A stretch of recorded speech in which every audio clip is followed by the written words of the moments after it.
anestesia.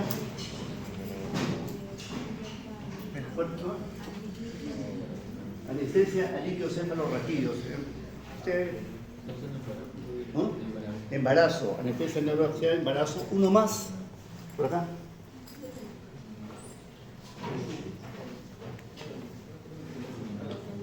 A nivel central. O sea, hemos visto dos opiniones, como dice que es anestesia que se coloca a nivel central, líquido cefalorraquídeo, una anestesia, alguien me dijo por acá, a nivel de la columna, y por ahí escuché embarazo. Bueno, hoy día vamos a solucionar estos conflictos de conocimientos para que ustedes tengan un concepto más adecuado de lo que es la anestesia neuroaxial. Aquí vemos en esa figura, ¿no? Y es lo resumido de toda la clase.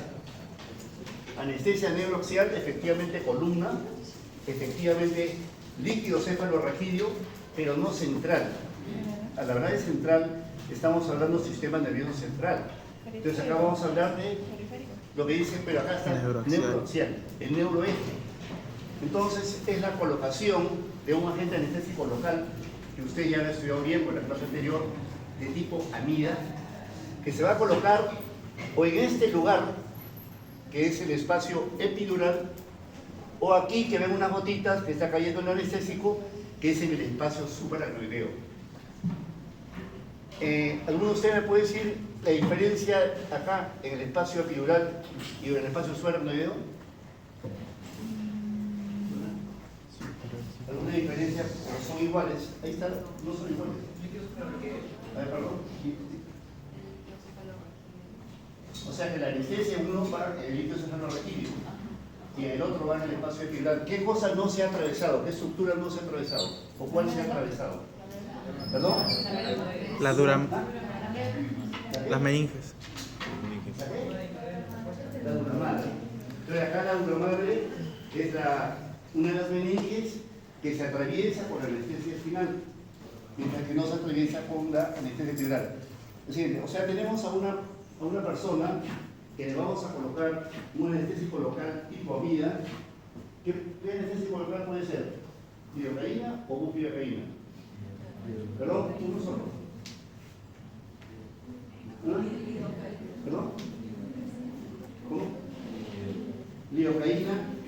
Antiguamente se utilizaba lidocaína, pero la lidocaína colocada a nivel supraracnoideo provocaba muy frecuente, con relativa frecuencia, lo que se llama signos neurológicos transitorios. O sea que el paciente tenía, después del procedimiento, molestias en miembros inferiores, disestesia, parestesia, ¿no? Entonces se pensó, ¿no?, que la lidocaína tenía cierto grado de neurotoxicidad. Y por ese motivo se cambió a bupivacaína. Y la que se utiliza es bupivacaína al 0.5%, pero tiene una característica. Cuando ustedes han visto en la práctica, lo que han estado, tiene el frasquito, y ese frasquito es isobárico, hiperbárico o hipovárico. Lo que han estado. ¿Perdón? ¿Perdón? El frasquito de lidocaína. Sí, isobárico, correcto. Entonces en la bupivacaína tiene una característica especial. Se le convierte en una sustancia más densa que el líquido cefalorraquídeo. Pero la densidad del líquido cefalorraquídeo 1.004, 1.007, se le agrega dextrosa, ¿no?, a esta bupivacaína y se convierte a la bupivacaína en bupivacaína pesada o hiperbárica. Lo que significa que tiene una densidad mayor que el líquido cefalorraquídeo. O sea, sería teóricamente Hacia abajo. para abajo o de acuerdo a la posición del paciente. Entonces tenemos a un paciente que va a ser operado. ¿Qué paciente puede utilizar anestesia neuroaxial? O sea, ¿qué paciente? Uno diga. Para una cesárea, mejor, correcto. Entonces tenemos para una cesárea, está la paciente gestante a término, una cesárea electiva, que se le va a sentar a esta paciente porque es más fácil colocarle, no tiene ninguna contraindicación porque también puede ser en posición de cúbito lateral. La vamos a sentar para que sea más fácil y vamos a colocar nuestra aguja ¿a qué nivel? L4. ¿A qué nivel? L4. L3, L4, porque si nosotros ponemos más arriba, corremos el riesgo de lesionar. La red. ¿La qué? la médula ósea que termina a nivel de L12. Médula. Entonces entramos con nuestra aguja Médula. y atravesamos los diversos, ¿podemos cambiar? Siga, siga, siga. Vamos a atravesar las diversas estructuras hasta llegar, podemos retroceder mejor porque está la anterior. Entonces vamos a llegar a atravesar nosotros primero la piel, ¿no? Después vamos a atravesar el tejido celular subcutáneo, vamos a llegar a ligamentos, ¿no? Ligamentos interespinosos, ligamentos supraespinosos, y vamos a atravesar después un ligamento un poquito más grueso. Eso tiene que tenerlo presente cuando haga su técnica de posición lumbar, que es la técnica, el procedimiento que se va a hacer. En el momento que estamos en el ligamento, la aguja que inicialmente en el subcutáneo se bambolea, no está fija, se va a fijar cuando estén los ligamentos. Atravesamos el ligamento amarillo, y después del ligamento amarillo viene el espacio epidural. Y atravesando el espacio epidural, perforamos la dura madre y llegamos al líquido cefalorraquídeo. Nosotros vamos a utilizar en anestesia espinal una cantidad limitada del anestésico local. Generalmente son 2 mililitros, máximo 3 mililitros. Lo inyectamos y este medicamento, bupivacaína, va a producir su efecto. ¿Cuál es el efecto que produce el anestésico local? ¿Qué cosa hace? Lo dijimos en la clase anterior. Bloquea. Soy dependiente de voltaje ¿Perdón? de los axones. Pero ¿qué hace el medicamento? Bloquea la conducción del estímulo doloroso, que hablamos que era a nivel de los canales de sodio, ¿no es cierto?, que estaban en los nódulos de Bartol, que se bloquea la conducción. Entonces, en este caso, a nivel neuroaxial, doctor, ¿podemos seguir pasando? Sigue pasando. Regresa un ratito, regresa al anterior. Acá solamente es para decir que la anestesia regional neuroaxial se diferencia de la general en que no va a haber inconsciencia. La anestesia general tiene invariablemente inconsciencia. Nosotros vamos a bloquear solamente el dolor, pero la persona va a estar consciente. Seguimos, ¿no? Y acá, bueno, eso les puse la vez pasada. Nosotros somos buenos samaritanos porque vamos a calmar el dolor, ¿no es cierto? Vamos a tener al paciente como persona. Y al mismo tiempo, la primera parte, que siempre la repito, somos artistas profesionales porque cuando pongamos anestesia neuroaxial vamos a monitorear, ¿no?, cuidadosamente nuestras funciones vitales que van a ser alteradas, como vamos a ver. La siguiente. Acá en la parte bioética, nosotros vamos a tener primero la autonomía. Si el paciente no desea que se le coloque anestesia neuroaxial, no podemos hacerlo. Para eso tiene que firmar un consentimiento informado, poner su huella digital y firma. Y viene la firma de ustedes con su sello, ¿correcto? Documento por escrito. Nosotros vamos a darle, en este caso, la mejor atención al paciente, el principio de beneficencia, que es lo que dije. Si tenemos lidocaína que puede provocar síntomas neurológicos transitorios, mejor pongámosle un medicamento que no es raro que lo provoca, como la bupivacaína. El concepto de no maleficencia, tenemos que ustedes están aprendiendo, deben hacerlo adecuadamente en un simulador. Y si por acaso van a una persona, no hacer múltiples intentos, porque ahí le podemos hacer daño. Intentamos una vez, 2 veces, pedimos ayuda y después en otro paciente podemos ya, aprendiendo nuestros errores, hacer mejor la técnica. Y tenemos que tratar a todas las personas con equidad, con igualdad. La siguiente. Después vamos a ver este caso, la siguiente. Acá está el espacio subaracnoideo entre la aracnoides y la cría madre. Está el líquido cefalorraquídeo, como hemos visto, y ahí se va a inyectar la bupivacaína al 0.5% a la siguiente. ¿No? Acá tenemos nosotros hasta posterior de la médula, hasta anterior, y lo que les estaba diciendo, van a inyectar el anestésico local en el espacio subaracnoideo a nivel de L3, L4 o L4, L5, llega el anestésico local y actúa sobre los nervios. ¿Qué nervios se van a bloquear acá? Simpático primero. ¿Perdón? ¿Estos? Sensitivos. ¿Qué son? Sensitivos. Fuerte. ¿Qué nervios son esos? Sensitivos. ¿Y qué fibras son? Sensitivas, correcto. Se bloquean las fibras sensitivas, se bloquean estas de acá que son las fibras, y después vamos a ver otras más que se bloquean que son las fibras simpáticas. ¿Cuáles creen ustedes que se bloquean primero? Las simpáticas. ¿Por qué? ¿Por qué? Simpáticas por velocidad de conducción. ¿Pero por qué se bloquea primero? Son más rápidas, son más grandes, no tienen, No, son más pequeñas. O los que son más delgadas. O sea, primero se bloquean las fibras simpáticas, que son las más delgadas, las fibras P, ¿no es cierto? Después, o sea, a ver, después vamos a revisar eso. Después, ¿cuáles se bloquean? Las O sensitivas. sea, todas iguales. Las fibras Después se sensitivas. bloquea la fibra sensitiva, correcto, que son un poco más gruesas. Y por Al último, último, las después motoras. las prosensitivas. Y por último se bloquean las fibras motoras. Entonces, con esto, el bloqueo es neuroaxial, no es central. El estímulo doloroso ya no va a pasar, si lo bloqueamos a este nivel, ya no va a subir, ¿no? Ya no va a subir y va a llegar al sistema nervioso central, sino se va a quedar a ese nivel o una o dos metámeras más arriba, como vamos a explicar. La siguiente.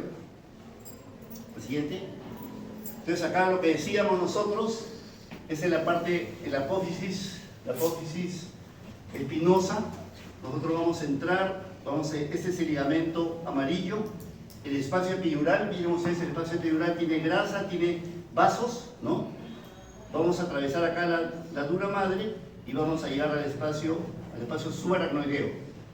Acá está dibujándonos la médula, pero se supone que en este momento, cuando a nivel de L3, L4, L4, L5, solamente vamos a tener el líquido cefalorraquídeo y las terminaciones nerviosas del fibrón terminal, o de la cola de caballo. No va a haber médula espinal. Entonces, acá nos podemos ver nosotros la pía madre, la aracnoides, entre pía madre y aracnoides, el espacio subaracnoideo. Por fuera tenemos la dura madre, que es la que va a ser perforada cuando pongamos nuestra anestesia espinal.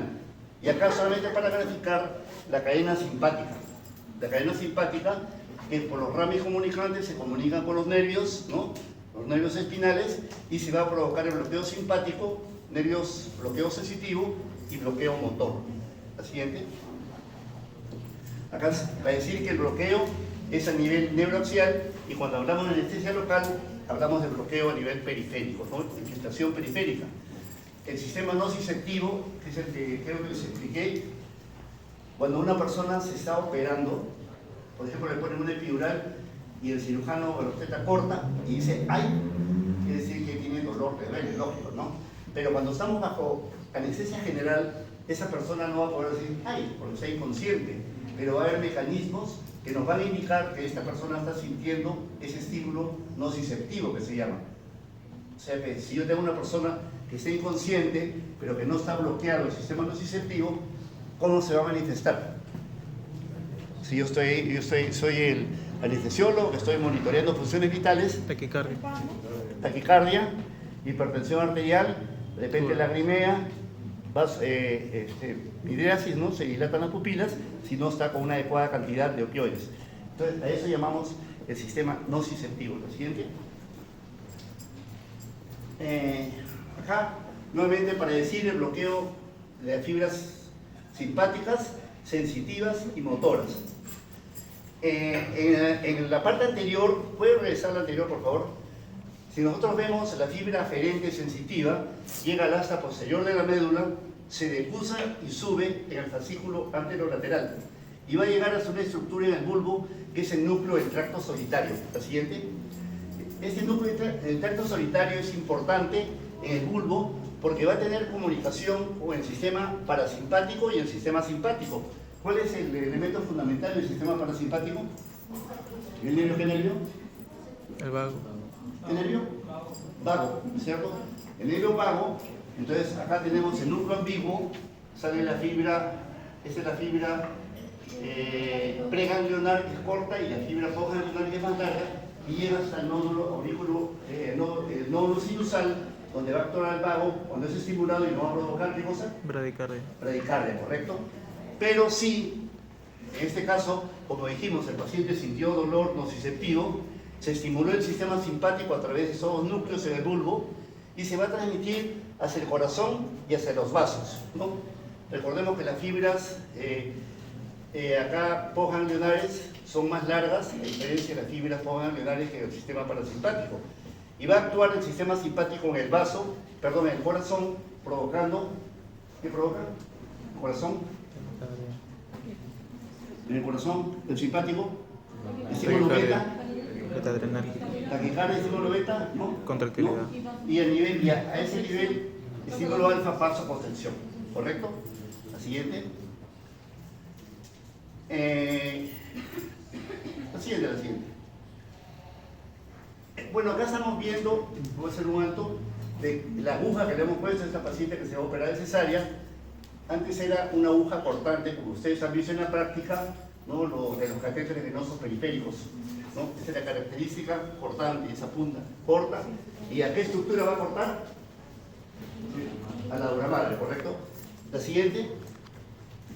Acá vemos que se modificó la tecnología y nos creó una punta más fina en punta de lápiz, con dos aberturas, una lateral y otra en la punta, ¿no? Esto también va a atravesar dura madre. ¿Cuál creen ustedes que va a provocar un mayor agujero en la dura madre? ¿Perdón? ¿Fuerte? La primera, la cortante. Si nosotros ponemos a una gestante, una anestesia raquídea o una aguja cortante, esa paciente al día siguiente se puede levantar y nos va a referir que le duele, se debe echar nuevamente porque le duele la cabeza cuando se para y cuando se echa le calma el dolor de cabeza, ¿no? Entonces eso es una complicación de la anestesia raquídea cuando utilizamos, vuelvo al anterior por favor, la aguja cortante, porque esa aguja cortante tiene un calibre mucho mayor que la aguja de punta de lápiz, más o menos G24, G22, ¿no? G24, G25, mientras que la otra es un G27, finita. Entonces, ¿con qué aguja le pondrían ustedes a una paciente gestante para una espinal? Con la punta de lápiz, ¿no es cierto? Pero ahí debemos recordar que una vez que perforamos la madre, el indicador de que yo estoy en el espacio subaracnoideo será la salida del líquido cefalorraquídeo. O sea, yo le pongo, ¿en cuál de los dos saldrá más rápido? En la cortante. En la cortante. Entonces, cuando es más fácil, yo lo pongo, sale el líquido y ya tengo el indicador de que estoy en el espacio subaracnoideo y administro mi bupivacaína. Cuando estoy con la 27, el anestesiólogo no tiene que esperar, porque sale muy lentamente. Entonces tenemos que tener mucho cuidado, esperar y recién colocar allí nuestro anestésico local. Pero la incidencia de cefalea va a ser mucho menor. Entonces a una paciente gestante le ponemos una anestesia espinal con una aguja de punta de lápiz G27, la siguiente. Por el contrario, la antes conocida, que ustedes han escuchado, la anestesia epidural, utiliza agujas mucho más grandes en calibre. Es un calibre G17, G18. Ustedes han visto en la práctica que los catéteres venosos periféricos G14, G16 son más gruesos, mientras que los G22, 24 son más delgados. Fíjense que la aguja raquídea es G27. Entonces acá, eso nos permite llegar hasta el espacio epidural, pero permite colocar un catéter. Este es un catéter que pasa por la aguja, ¿no? Y que puede ser dejado para este paciente para analgesia postoperatoria, ¿no? Porque la bupivacaína que yo le he puesto espinal solamente me dura 90 a 120 minutos, a lo que acá yo puedo poner analgesia, ¿no? Por un día o 2 días o lo que necesite. En cirugía se ha hecho mucho uso de los catéteres epidurales en cirugía de colon, cirugía con cáncer. Se le ha puesto para esos programas de recuperación rápida, se le ha puesto catéteres epidurales y los pacientes se han ido muy bien.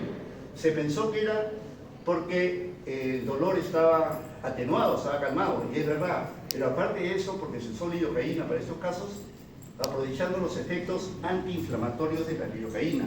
La clase anestésico local no lo dije, pero la lidocaína es un potente antiinflamatorio que disminuye la activación de los neutrófilos y de esa manera los pacientes se recuperan mucho mejor. Y eso se ha evidenciado en pacientes con cáncer o enfermedades de colon operados, ¿no? Que van muy bien. Pero no es anestesia epidural, anestesia general con colocación de un catéter epidural para analgesia postoperatoria. La siguiente. ¿no? Bueno, acá solamente lo que hemos dicho, la médula espinal termina en L2, nosotros trabajamos L3, L4, L4, L5 y la referencia es la línea bicristal, correcto, posterior. La siguiente.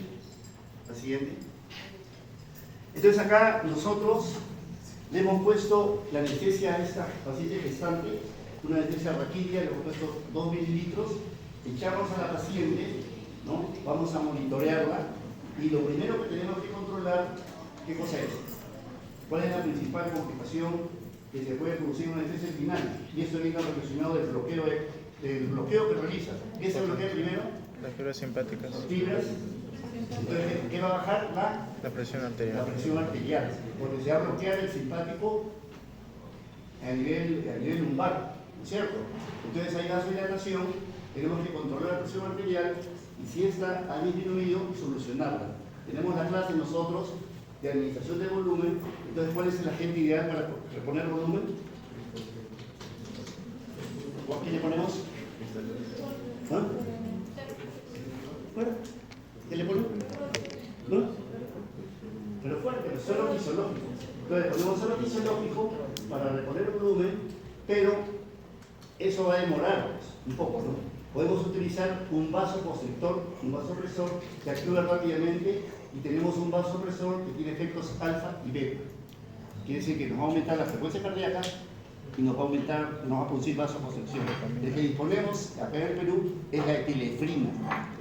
Ustedes podrían decir seguro adrenalina, etilefrina. Acá tenemos etilefrina que viene en ampollas de 1 mililitro, lo dividimos a 10 mililitros de la etilefrina que ustedes conocen y vamos aplicándole bolito por bolito para subir la presión arterial, 1 o 2 miligramos, y con eso mejoramos cuando tenemos un bloqueo inicial de la anestesia espinal.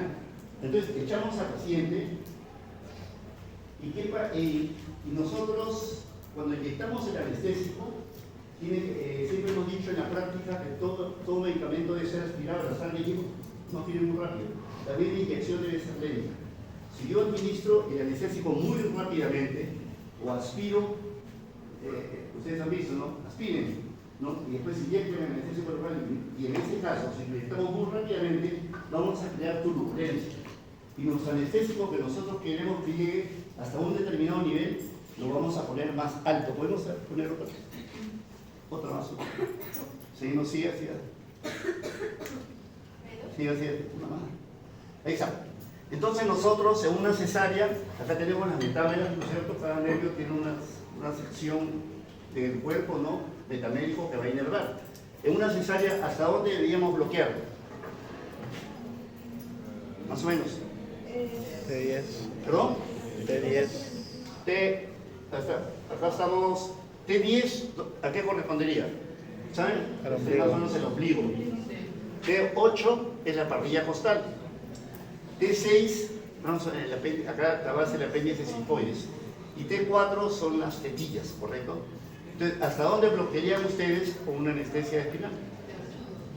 T8, correcto. Entonces, si nosotros, efectivamente, para que puedan trabajar, tiene que ser un bloqueo alto. Si bloqueamos hasta T8 en la parrilla costal, ustedes pueden probar, son los obstetras, y prueban, ¿no? No hay que probar con la pinza y hacerle pues, un hueco en la piel, ¿no? Debemos probar algo para que no lesione al paciente, porque a veces lo operan al paciente, todo bien, y le quedan dos huequitos, lo que se ha probado, ¿le duele? ¿No? A ver si le duele. Entonces tenemos que no hacer daño al paciente, ¿no? Pero a veces ha habido esos casos, ¿no? Ya no le duele, lo operan, ya le dejó el caso.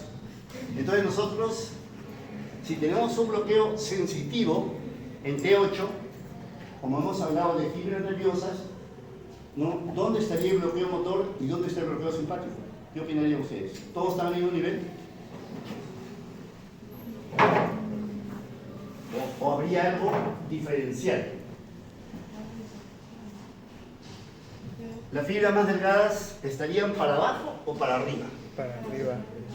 Efectivamente, si yo tengo un nivel sensitivo en T8, la fibra simpática va a estar más o menos en T6, ¿correcto? Y el bloqueo motor va a estar más o menos en T10. Eso se le llama bloqueo diferencial, ¿no? Entonces, si yo, por ejemplo, tengo un bloqueo sensitivo en T6, mi bloqueo simpático está en T4. Entonces, lo que yo les decía, si ustedes ponen el anestésico y aspiraron e inyectaron muy rápido, ¿no? O pusieron una dosis muy alta, la paciente gestante tiene un espacio raquídeo reducido por el tamaño del aumento del crecimiento uterino, que va a producir una congestión en el lado epidural y va a reducir el tamaño del espacio suero-duodeno. Entonces, en las gestantes hay que reducir la dosis. Pero si ustedes no redujeron la dosis, se inyectaron muy rápido Y el otro elemento importante que les dije yo, esa es una solución hiperbárica, que se va de acuerdo a la posición del paciente. En el momento anterior habían operado, por ejemplo, ¿qué se puede decir? Una histerectomía. ¿Usted sabe qué es la histerectomía? ¿Cómo se coloca el paciente? ¿Perdón? Dígalo. ¿Ah? ¿En qué posición se coloca el paciente operado? ¿Han visto? ¿No? Se coloca en una posición horizontal. O sea, tren del Lemur se llama, ¿no es cierto? Para que todo el contenido abdominal baje hacia el lado de la cabeza, que la cabeza está para abajo y el cirujano puede operar el útero con facilidad. Y pues, efectivamente, operar una histerectomía, ustedes están allí, son los anestesiólogos, se olvidaron de colocar la mesa en su posición horizontal. O sea, dejaron la mesa en esta posición. Entonces, no calcularon bien la dosis, no redujeron la dosis para una gestante, le inyectaron muy rápido y la mesa está horizontal. ¿Dónde creen que, hasta dónde se va la anestesia? ¿Para arriba o para abajo? Pero para arriba de la cabeza del paciente que está. Entonces vamos a tener un bloqueo alto. No va a llegar, ustedes ven que hasta T6 llegó su bloqueo sensitivo, quiere decir que en T4 está el bloqueo simpático. ¿Qué le va a ocurrir a este paciente? Bradicardia. Podemos regresar anteriores. ¿Qué le va a pasar a este paciente? ¿Nos acordamos de ese ejemplo, de ese más atrás? De la lámina que pusimos más atrás. Van pensando, ¿no? Más atrás, más. Ahí. Más adelante. Entonces, este paciente, ¿no? Se bloqueó el sistema simpático torácico, porque va a bloquear, como dijimos, T4, se bloquea el simpático torácico. Entonces vamos a tener que disminuye la frecuencia cardíaca, disminuye la fuerza de contracción y el paciente tiene vasodilatación. Entonces, si ustedes recuerdan, cuando le ponemos la anestesia bien puesta, lo primero que se presenta es hipotensión por vasodilatación del plexo, por la afectación del plexo lumbar, simpático lumbar. Pero si está arriba, ¿no? Vasodilatación, hipotensión, pero taquicardia, porque no está bloqueado el simpático torácico. Pero cuando nosotros tenemos un bloqueo alto, tenemos hipotensión y bradicardia, porque si está bloqueado el sistema simpático, empieza a actuar el vago, ¿correcto? Entonces se produce bradicardia, y nosotros le ponemos volumen, le ponemos lentilefrina, no mejora porque tenemos muy alto y tenemos que estar en una expectativa elevada porque estamos ante un bloqueo alto. Entonces quiere decir que yo puedo bloquear el dolor, pero puedo provocar efectos sistémicos que me puede llevar a complicaciones importantes hemodinámicas en este paciente. Aparte de eso, si tengo un bloqueo muy alto, ¿qué pasa con la respiración? Se deprime. ¿Respira o no respira el paciente? Su compañera dice que no. ¿Usted qué dice? ¿Cuál es el principal músculo de la respiración? ¿Quién inerva el diafragma? El frénico. ¿Dónde las raíces del frénico? C13-5. ¿Estamos bloqueando C13-5? Entonces, ¿cómo dice que no respira? El paciente sí va a respirar, pero va a tener dificultad respiratoria, disnea, porque los músculos intercostales son los que están siendo afectados, ¿no? Pero pueden, ¿perdón? Claro, no, el paciente, claro, puede respirar así, lentamente, tiene dificultad respiratoria, se va a desesperar, pero el bloqueo no es alto. Entonces, si ustedes no solucionan el problema, no mejoran la presión arterial, no mejoran la frecuencia cardíaca, se le pone pues un apoyo con oxígeno por mascarilla, entonces el paciente sí puede llegar a no respirar, porque la hipotensión va a deprimir el sistema nervioso central y el paciente va a entrar y puede llegar al paro cardíaco, ¿no? Pero lo usual con anestesia espinal es que el paciente solamente presente hipotensión arterial, bradicardia y no llegue a un paro cardíaco. El paciente va a seguir respirando. Pero ¿qué pasa? Podemos respirar, retroceder. Están colocando ustedes una anestesia epidural. Uno más. Ahí está, sí, baje, ahí está. Nosotros ya hemos hablado del espinal, que colocamos pequeños volúmenes, ¿correcto? Dije 2 centímetros, ¿no? ¿Ahí? Cuando colocamos anestesia epidural, donde vamos a dejar un catéter, ahí sí ponemos volúmenes más altos. Podemos poner 15, 20 mililitros de lidocaína al 2% o bupivacaína isobárica al 0.5%. Y lo vamos a colocar, como dijimos, atravesamos este ligamento que ya mencioné, el ligamento amarillo, y llegamos aquí, que es el espacio epidural. Y acá, aparte de grasa, ¿qué tenemos? Vasos. Entonces aquí sí, ¿qué pasa si ustedes entran con una aguja, y en la clase lo han visto, y no se constatan, no perciben de que están en un vaso? Porque podemos estar en un vaso y le administramos los 15 o 20 mililitros en un vaso, ¿no? Entonces, este paciente va a presentar una reacción adversa sistémica al anestésico local, con todo lo que ustedes ya han revisado en la primera clase, con colapso cardiovascular, y que este paciente puede entrar en convulsiones, ¿no? Puede entrar en coma, paro cardíaco, ¿no? Eso sería por una inyección intravascular. Lo otro que puede ocurrir con el epidural es que ustedes perforen la dura madre y no se den cuenta. Eso se llama una perforación inadvertida. Y llegamos acá al espacio suero-ileo y le inyectamos los 20 mililitros aquí al espacio suero-ileo. ¿Qué pasaría? ¿Qué pasa? Hay vasos. ¿Pero qué pasa? Hay un bloqueo raquídeo total. Ahí sí, inmediatamente ya se produce un bloqueo de nivel cervical, se bloquea el diafragma, el paciente deja de respirar, se bloquea el simpático, bradicardia, hipotensión, paro cardíaco, probablemente, si es que no estoy directamente, midriasis, paralítica incluso, ¿no? Y ustedes ahí tienen que actuar porque estamos ante un bloqueo raquídeo total. Se le va a enseñar en la práctica, segunda práctica, el manejo de la vía aérea. En este caso habría que intubar al paciente y darle ventilación mecánica, ¿no? Entonces, les he dicho por las complicaciones, para entender que la anestesia epidural es bastante peligrosa, por eso más se enseña a nivel de pregrado anestesia espinal. Los volúmenes son diferentes, las complicaciones son diferentes, ¿no? Aparte de eso, la anestesia epidural no bloquea completamente los nervios motores, que son gruesos. Y habrán dicho, seguro ustedes han dicho, no, cuando pusieron el epidural, en primer lugar me dolió, la aguja era una aguja 18, en segundo lugar yo sentía que me tocaba, que me dolía, porque no bloquea las fibras motoras. Con la anestesia espinal tenemos el bloqueo total de las fibras motoras, el paciente no siente absolutamente nada. ¿Seguimos bajando, doctora?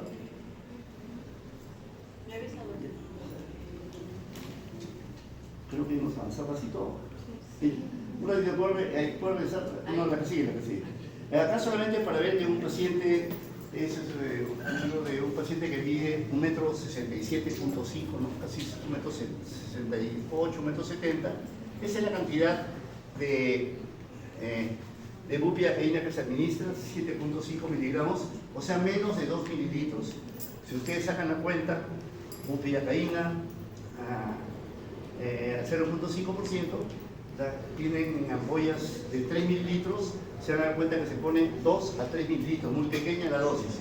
Y como la talla es un elemento importante que nos va a permitir utilizar más en un paciente que es de más altura o menos en un paciente que es de menos altura, para no tener un bloqueo alto o un bloqueo bajo, ¿no?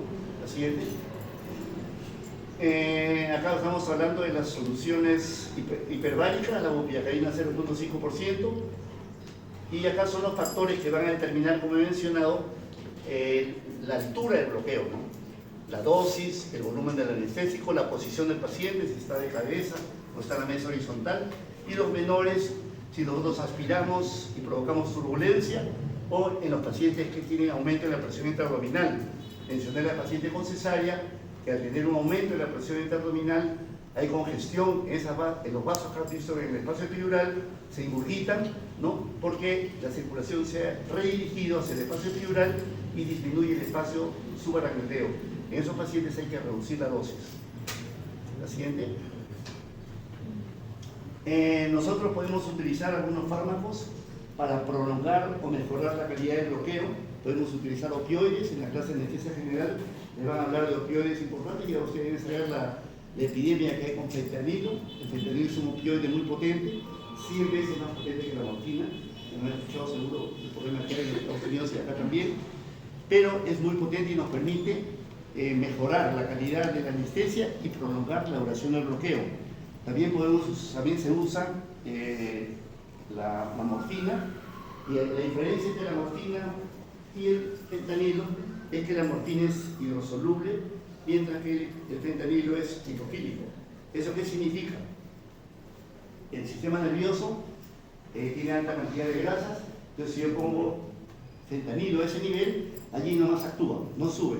Pero si yo pongo morfina, como es hidrosoluble, tenemos líquido cefalorraquídeo, la morfina puede subir, ¿no? Entonces está a un determinado nivel y de repente ese paciente que le pusieron hoy la morfina, el día de mañana está con depresión respiratoria porque la morfina subió y sabemos que los opioides son depresores del sistema nervioso central, ¿no? Producen depresión. El siguiente. Estas son las contraindicaciones absolutas. Ya dijimos, la autonomía del paciente, no quiere, no le ponen. Si hay una infección en la zona, eso es para toda función lumbar.